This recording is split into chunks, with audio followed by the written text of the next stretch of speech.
who it is. How's it going, man? Look who it is. It's going fantastic, bro. Can't complain. Very good. Got my coffee. Bro, enjoying life. Everything's good. What a crazy couple of weeks. I want to jump straight back to the night of the fight. I remember I posted a screenshot of our DMs on Twitter. I said, this is not going to be good. I said the commission should never have sanctioned this fight, and it turns out I was correct. Poor Nate Robinson had no business being in there with someone like Jake. No. People don't realize, like, the level of, Jake's been working his ass off. Like, I told you, I told Boxing Scene, I told all the publications that I talked to, I said, as sure as the sun rises, Nate's getting knocked out, 100%. There's nothing, and it's not even Nate's fault is the thing. It's not even his fault. Yeah. He just wasn't prepared, and he wasn't around people that could possibly prepare him for what was coming. And he's lucky to get out of the first round, but his awkwardness made it tough for Jake, and it took Jake a second to get the spacing. And when Jake came back in the corner after the first round, I was like, look, relax, stop. Every time you taunt or feint, he's falling in. Every single time. He's falling in and trying to grab you. So what I need you to do is taunt, feint, take a step over to the right, touch him with the right uppercut.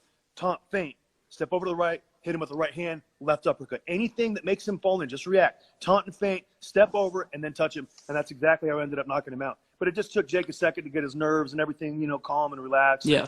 He was fine. But he even dropped him in the first round. I mean, he was already touching him and then backing up and shooting the right hand and already starting to space it out and time it out better in the first round. So it was fine. I was happy with it. Yeah, I think like I was saying this to someone about it on the day after. I was saying that when you are like when I played soccer, I always found the worst players to play against were the really shit ones because they're just kicking at your legs. They don't know the technique. So any traditional moves you would use to get around them, to get through, is not going to work. So Nate had no technique. He had no real idea what he was doing, which makes it really hard to land clean shots because he's a bit of evasive, he's a bit elusive, and he's tight in on those clinches. And unfortunately for Nate, that wasn't enough for him.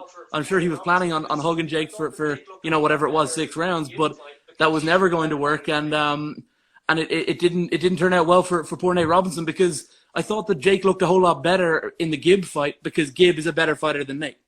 Yeah, well, he looked better just because, Gib came at him, but he left that little bit of space because Gib was trying to land his own punches.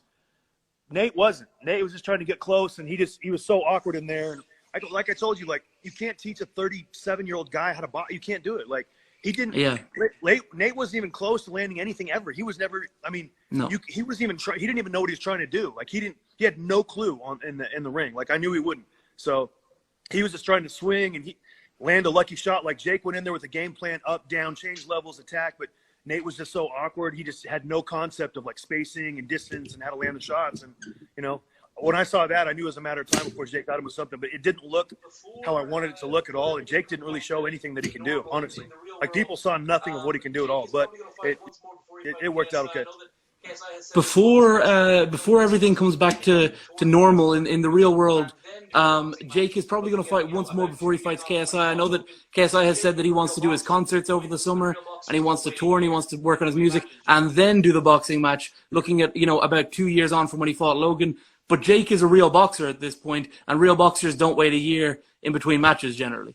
Yeah, KSI is going to be out of the question, I'm telling you. After this next fight, like, we're working on some big things right now. Really big things, and KSI is not even going to be – he's not even going to be in the question. Like, he's going to have a one and done. He fought Logan. He gets a lucky decision over Logan, where got 2 points taken away and all that stuff, and that's going to be his claim to fame because he's – after this next fight, like, he's not going to have a chance to fight Jake anymore, I'm telling you. Like, Jake's trying to go after real MMA guys in the boxing ring that, shit on KSI. So it's like it's going to be too much of a backward step. And I think KSI, he's good for for what he does, but he's not a fighter. He's I'm trying to do music, and I'm sure just him saying that right there alone, he's not a fighter. Like, Jake gave up everything. We've been in Vegas all year. It's like Jake is a fighter. I'm telling you, like, Jake's going to be a fighter, and he's going to be knocking these MMA guys off in the boxing ring, and people are going to be shocked. I'm telling you. And it looks like, is it Dillon Danis? Is that the next opponent? No, that's not for sure at all. There's been some talks, and really the only reason for Dillon Danis, the reason why he's been mentioned is because Jake wants to fight Conor in the boxing ring. He does. He wants to fight him back. And, if Jake's got to do it and, fight Dillon to get to Conor, then no problem. Like, Jake's going to run through Dillon Danis. I'm telling you, it's going to be bad. And it's going to, Dillon's going to be a one-and-done guy too. He's going to have one fight against Jake where he makes a little bit of decent money, and he's going to right off into fucking obscurity, honestly. Because after what Jake does to him, it's going to be just as bad. Dillon runs his mouth more than anybody else, so it's going to be very interesting to see Dillon talk shit the whole way up to the fight and then get knocked the fuck out. It would be good, and you know this from experience in your career as a pro. It would be nice for Jake to have someone like Dillon Danis as a dance partner with the promotional side, because Nate Robinson, with all due respect, he's a lot more famous than Dillon Danis, but he didn't do his part like Deji and Gib did, like Deji did, like Logan and KSI both did. He was very much in the background. He very much let Jake force himself out into the public eye. And if it weren't for Mike Tyson and Roy Jones, that Nate Robinson promotion probably wouldn't have done it. And Jake had a lot of work to do. Dillon Danis wouldn't leave him with so much work. That's a good point. Like, Dillon, I mean, one thing about Dillon is you don't have to worry about him not opening his mouth. This motherfucker does not know how to shut the fuck up. He really doesn't. So it's good for the promotion. And I'm sure if I met Dillon, outside of, with the media stuff and all that, I'm sure he's a good kid and a nice guy and a hard worker. I'll be a world champion, wrestler in jiu-jitsu and have those kind of credentials and not be a hard worker. But for the fight's purposes, I think he's a good guy. I think there's a couple other guys too. There's a couple other names out there, a couple other MMA guys that I would love to see Jake fight. I really don't want to throw those names out there yet, but there's other guys out there too besides Dillon. He's not the only one. So and it really doesn't matter if any of those guys will work.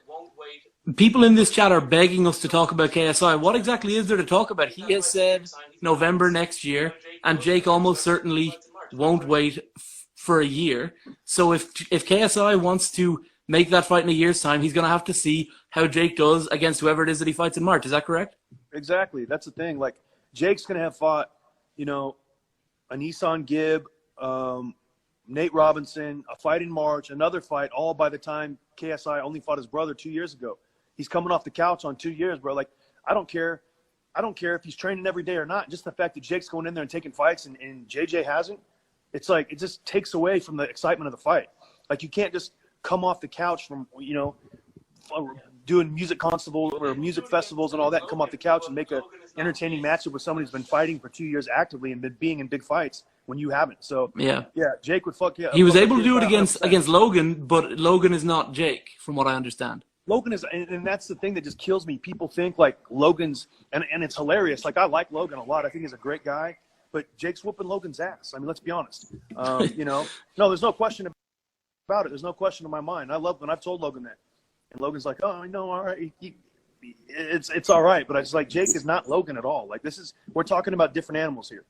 Logan is an amazing, he's an amazing personality. He's got charisma. Like, you can't teach a guy how to have charisma. Like, Logan's fucking amazing.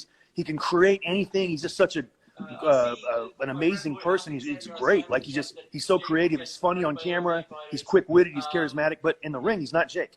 That's it. I see what my friend Lloyd Hanley said here. I saw him in the chat that Jake would get sparked by MMA fighters. He doesn't know what the fuck he's talking about. He doesn't. He has no idea. You can tell him I said that. He doesn't. Jake is scoring real professionals that are way better than these guys we're even talking about right now. Real professionals in Vegas for the last 11 months. I'm not talking 1 or 2 times. I'm talking 3 times a week for the last fucking 10 months. It's a big difference. Like, literally, like, you guys are going to be, it's going to be a shocker, I'm telling you. So, and for all you who don't know, boxers are much better with their hands in a boxing match than MMA fighters. And that's all I'm doing with Jake. All boxers. And occasionally we'll mix in some MMA guys in there just so he gets used to the awkwardness. But they never last. I'm telling you. So we're ready. When we talked the last time, you said that you were working on contingency plans for if Nate pulled out because you were so certain that he would not show up, that this was a publicity stunt. He did show up, maybe not in his best interest to do that, but he did. And he showed up and he fought. But if let's say he had pulled out fight week, or he had magically tested positive, could there have ever been a chance that Jake could have got in there with someone like Rashad Coulter? And do you think he could have beaten someone of that level?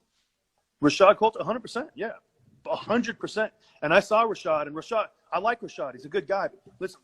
Listen carefully. He's getting his ass whooped if he fights Jake with the 10-ounce gloves. I'm telling you, he will get chopped up. I'm just keeping it real. I was a commentator for NBC for 7 years. I don't care if it's my best friend in the ring against somebody else. I'm going to call it 100% how I see it. I don't care at all. And Rashad is not going with Jake. I'm telling you. The word's out on the street out here in Vegas. Like, I'm telling you, the pros that have been in the ring with Jake, Hasim Rockman, J. Leon Love, all the guys, Ahmed Iliobi, fought John Pascal, you know, all these different guys, Rob Safar, all these guys know Jake can really, really fight. And the word's out. You know, it's like these MMA guys, I mean, they're going to have to commit 2 to 3 years of just boxing, strictly alone boxing, with a very good coach to be able to be competitive with Jake if they're his size. Otherwise, they don't have a shot, I'm telling you. A lot of people asking, why won't Jake fight real boxers? That is also coming down the line as well, isn't it? Maybe in a year or two's time. He can, no question. But why fight real boxers that have no following if he can fight other guys that have massive, massive followings that are calling him out and people don't think he can win? You know what I mean? So people will look at someone like Ben Askren or Dillon Danis and be like, oh, Jake has no shot. Where in my mind, the reality of the situation is, he's going to annihilate these guys. He's going to, it's not even going to be a competitive fight. But at the same time, these guys have bigger followings than regular boxers. So it's in our best interest to fight guys who have bigger followings to make, you know, create more hysteria and more hype for the fight. Well, Jake is 23 years old. He's very, very young. I don't know why he has to fight real boxers right now. Like, no amateur who starts when they're 15 would be fighting, you know, decent level pros when they turn 17 or 18. You know, they would be fighting, you know, journeymen, and then they would, well, first off, they would have an amateur career, and then they would fight journeymen in the pros. Jake is in that journeyman stage, and Eson Gibbs a journeyman, Nate Robinson's a journeyman. When you're talking about ability level, these are people who, you know, Jake is beating. Now he's going to step it up and fight someone like maybe KSI. He might fight Dillon Danis, who's been in the cage, who's sparred striking with one of the best strikers in the world, Conor McGregor, who Jake also wants to fight at some point. So he'll get to the real boxers at some stage, I would imagine. He's ready to be honest with you. I mean, he's really ready to fight real boxers right now. It's no problem. He can do it. Does he want to go to the top of the food chain in the boxing world and win a world championship in boxing? No, he doesn't. He just wants to beat big name guys out there in the boxing ring, whether it's MMA, whether it's boxers, whatever it is. But his ambition is not to go, you know, win a world championship in boxing. He just wants to create big events and situations where people think he'll lose. You know, Dillon Danis, people think he'll lose. Conor, people think he'll lose. He wants to go into situations like that because, let's keep it 100%. I mean, the kid's a future. He's a star. He really is. Anybody he fights, he's going to create a lot of buzz, and he's really a star. So, and the work we've been doing in the lab, it's all going to come to fruition. I mean, I'm telling you right now, Jake is about to open some major eyes in the next 12 months. I mean, the kid's got it. He's got the X factor that you cannot teach, and he can take care of himself very well in the ring too. And I mean, he's a great student. You got to remember, this kid, he does everything I say as far as the training aspect. He never questions anything, and the results speak for themselves. I mean, when he's in the gym sparring with these guys, like every time he spars now, he's got a crowd of people that come to watch him spar because he's exciting when he's in the ring. He really is. People love to watch him, and people love to watch him knock people out, and he's just doing his thing. So he's in a really good spot right now. He's very focused. He's already back in the gym. He's ready to get back, and he's just ready to, you know, get the next opponent and get the next fight. He's already ready. So Tyson Fury says that when he's training, he is at his best. He keeps his mental health demons at bay when he's training. Obviously, Jake, controversial every time that he gets any amount of drink in him or any amount of, you know, partying going, he manages to cause a stir. Do you feel like when you guys are together, because you seem to be able to rein him in, to tame him, to like you said, you're one of the only people who he'll listen to and just do what you say, no questions asked. Do you feel like Jake kind of needs boxing as much as celebrity boxing needs Jake? Yeah, I mean, he's answered that question a million times himself. He's like, look, boxing has given me so much direction. It's given me like a lot of motivation for my life. Like, BJ's like, I've gotten more attention for these couple fights than I've ever gotten for anything I've ever done in the YouTube or ever. And it's like, it's even more rewarding because it's like, I think about all the rounds we sparred, all the miles we've ran in the mountains, all the hard work, all the blood, sweat, and tears. Like, and look, Jake's taking his lumps in the gym. Trust me, he's paid his dues. He hasn't gotten the best of every single sparring session he's ever been in. But all those sparring sessions have all raised his ring IQ. So when he goes out in the ring like he did 2 weeks ago, he's obliterating anybody he fights. But he takes his lumps in the gym, man. He takes it like a man, and he comes back and he shows up and he does what he's got to do. I mean, I respect the kid for that. He's tough. So it's good, man. He busts his ass. People don't see that. They just see him in the media, but they don't see what he does behind. They see this kid works his ass off. You know, hard work beats talent. When talent doesn't work hard, champions are built in the dark. Not in the daytime where everyone can see champions are built behind the scenes, and that's Jake's. Those are our sayings. We do work. We do things behind closed doors that people aren't willing to do in real life. I see someone here saying this is not boxing. It's shameful to every great who has stepped on the sacred ring since the sport was born. Now, I disagree with that because I think that there has been low-level boxing or there has been, novice-level boxing for as long as the sport has existed, right? I've gone to amateur fight nights with people a lot worse than Jake Paul on the cards, high up, so I get where this person is coming from, but to go on their point, there is a little bit of controversy around Jake's brother Logan. What is your thoughts as a boxing guy who's also in this YouTube world on the Logan and KSI, or sorry, the Logan and Floyd Mayweather bout that's been announced for next year? Well, Logan is, obviously a big personality and a big name. Floyd's retired. Floyd's 44 years old. Floyd's not scared of Logan. Logan's not scared of Floyd. It's entertainment. You know what I mean? Like, no one's saying if you don't want to watch it, like, don't watch it. Fine. Mm-hmm. But there are a lot of people out there that would like to see what happens whenever a retired Mayweather who's coming off 3 years of retirement, how he'll do with a young big guy like Logan. And it's interesting, So there's enough interest out there for fights like this, and you got to remember this: Logan fighting Mayweather is a lot different than Jake trying to fight Conor. It's a big difference. Mayweather's retired. He's been retired 3 years. Conor's the biggest name in sports. He really is. He's the man. Conor is the fucking man. And he's a great fighter, and he's a great personality. He's amazing. I mean, what he's done for the sport and what he's done for combat sports is it's amazing. I mean, what a ride and what a champion Conor is, seriously. And it's just amazing. But Logan and Floyd, I think it's a good fight. People are going to want to see it. It's going to be intriguing. I mean, Logan better be ready because he's going to get hit a lot more than he did against KSI, and it's not going to be all fun and games in there. Yeah, I think to be fair, Floyd is a whole lot smaller, and so the hits are not going to be as.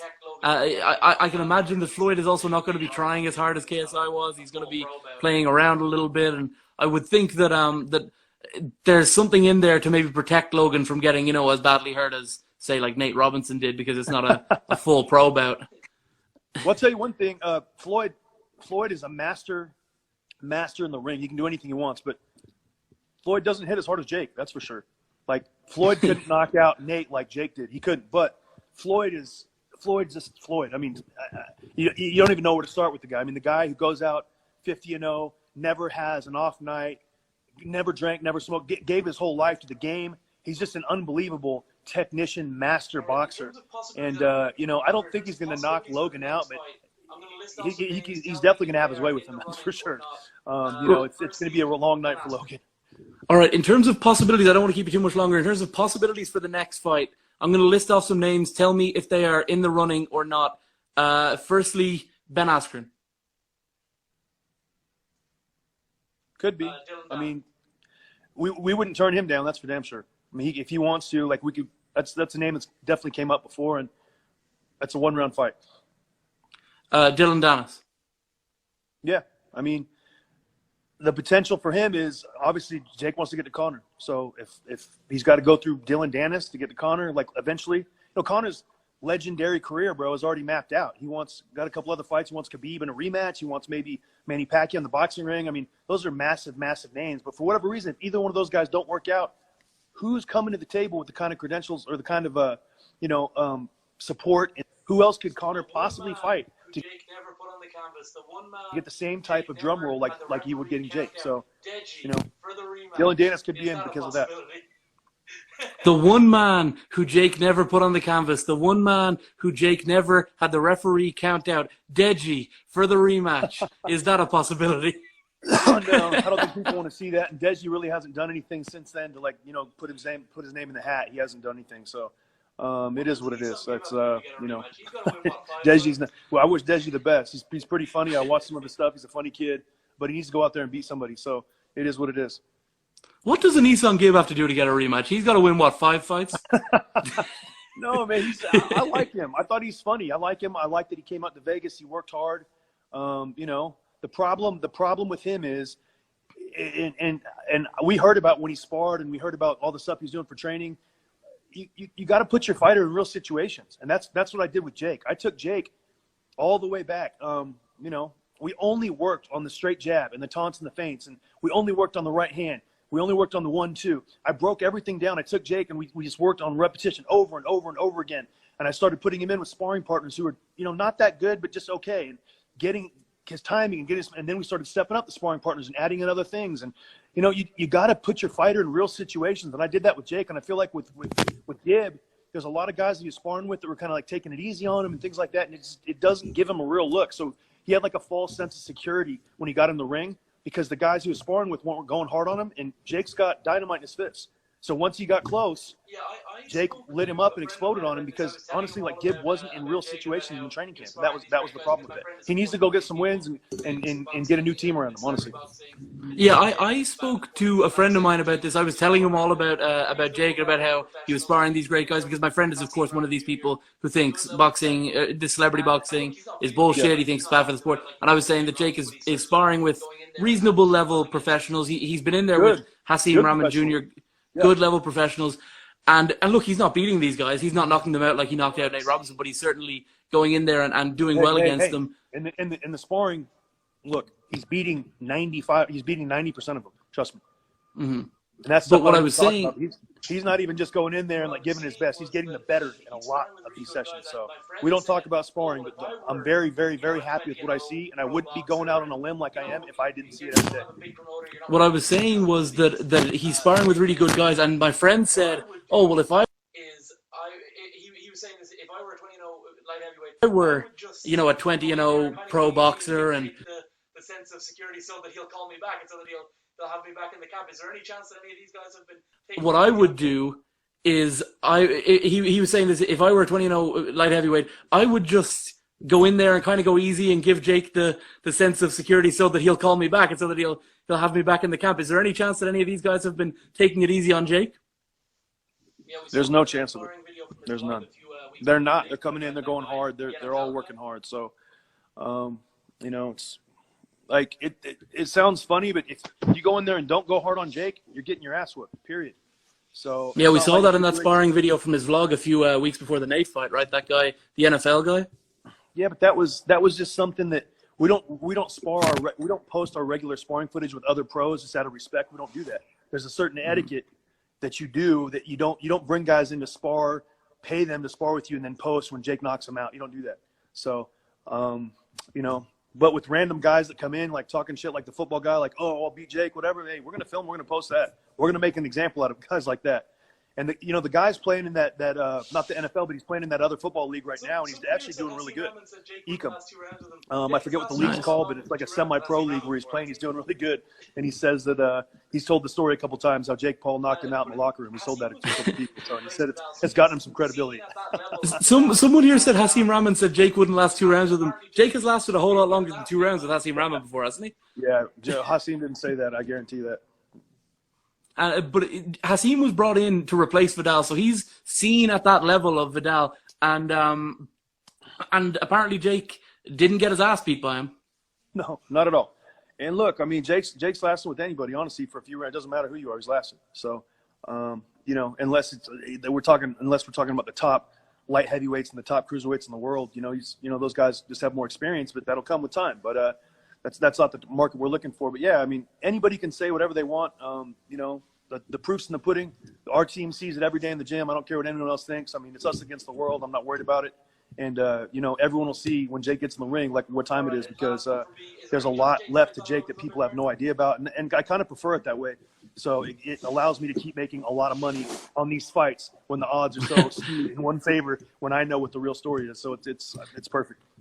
All right, last one for me. Is there any chance Jake fights on Logan's undercard? I don't think so. We respect Logan. Logan's doing his thing, but I think Jake wants to have his own thing going on, and that's Logan's deal, and Jake will be supportive of it, and wish him the best. But Jake's got his own things he's working on. His next fight will be a main event. Yeah, I think so, unless he's on with Mike Tyson. Then, we got or Evander Holyfield is what I've through the grapevine. I've heard maybe Evander Holyfield is a possibility. Yeah, we're glad to step back for the two legends, Mike Tyson and Evander Holyfield. We're glad to step back for the legends like that. But Jake's going to be headlining, or he's going to be co-main if it was a situation where it was Mike and Evander. Of course, I mean they're boxing gods, so of course. Actually, one more. Can we just confirm, because everyone is saying talk about KSI. Can we confirm for sure? We've already talked about KSI, but can we confirm to guarantee the next fight won't be KSI. No, it's not going to be KSI. I mean, the guy's talking about Jake fights last February. The guy jumps in the ring, challenges Jake, pushes him, and then he says, "Oh, by the way, I don't want to fight for almost 2 years, and I'm not going to fight in the meantime either." I mean, who's this guy? Like, if you're going to do that, don't jump in the ring and challenge him and try to like stay relevant or whatever. Like with whatever, just let him have his moment, and then just say, "Hey, look, I don't plan on fighting Jake anytime soon." Keep it real, instead of jumping in the ring, challenging him, making songs about him, everything like that, and then saying, "Oh, by the way, I don't want to fight him yet. I need another 2 years." It's ridiculous. BJ, congratulations on all of your success as a coach. 2-0 in the corner of Jake Paul. Over Deji Gib and Nate Robinson. I would have asked about the after party, but I wouldn't want Gavin Newsom to have a heart attack. So we'll talk about that another time after the pandemic. Exactly. Thank you very much for your time, BJ. I'll be back soon.